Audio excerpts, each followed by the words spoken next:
There are broken physics in this game, and it is driving me crazy. Also, there is a lawsuit that could be preventing Kadabra and its evolutionary line from being in Sword and Shield. These are just a few of the topics we'll be covering today. Hey out there, Proto Mario fans, this is Eric from Bulbatube, ready to bring you some interesting facts from Pokemon Sword and Shield. Let's get to it. Huge spoiler alert if you haven't already played Pokemon Sword and Shield, ye be warned. First of all, things that I had zero clue about in Pokemon Sword and Shield, all the way up until the end. Who exactly is the champion of this region? Which Pokemon is their ace? And how undefeated are they? And then throughout the actual game, there were things that were super unclear, like who is Leon and does he have a Charizard? The game definitely hinted at it a few times, but honestly, not exactly sure. I hear his little brother is doing the gym challenge. Any truth to this rumor? I couldn't figure it out throughout the game. Seriously though, the amount of times these things were brought up is like as if the game was geared towards those people with Alzheimer's. We get it! You're the champion! You have a Charizard! You are undefeated! And your little stupid brother is doing the gym challenge. And not well, might I add. Now onto some serious facts. Serious like the lawsuit that took a yellow spoon-bending creature out of the card game type facts.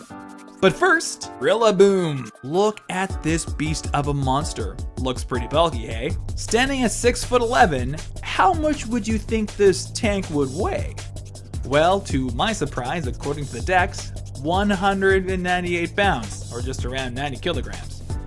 At that height and that weight, he is basically just skin and twigs. Twigs is bones. Obstagoon. Is there a Hoenn Obstagoon? Maybe.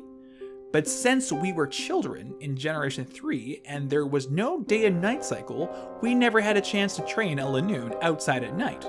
Therefore, never evolved. Well, at least in the original, we probably had a curfew because, didn't have a dad, so we shouldn't go out at night. But Omega Ruby and Alpha Sapphire did in fact have day and night cycles. And there was no evolution to be seen. That we know of. What about the names of the Zigzagoon line? Well, Zigzagoon can only run in zigzags. Linoon can only run in straight lines before an abrupt stop, and Obstagoon, well, they move in an obstructive manner to obstruct anyone from getting around them. Their name is a mix of obstruct and raccoon. Mr. Rhyme. Yet again, a mime with a name issue. The original Mr. Mime was named so by the English translation team without knowledge that one day there would be a gender variation of it. Growing up with Gen 1, everyone thought Jinx was the female counterpart to him. Later it was revealed that Mr. Mime could in fact be male or female. This makes sense when you look at its Japanese name of Barriered, which is a mix of barrier and weird. There are no gender specifications within.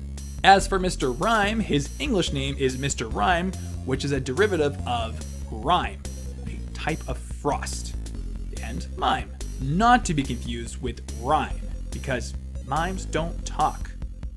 Duh. His Japanese name is Barikoru, which may be a combination of barrier and koru, meaning to freeze.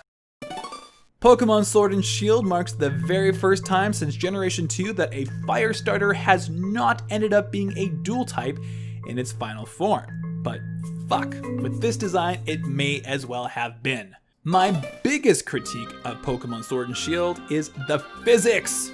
The physics are all wrong on one thing that is super noticeable. As someone who rides my bike around all the time, I find it very unsatisfying that when my character goes down a hill, the speed is exactly the same as when going up a hill or on a flat plane.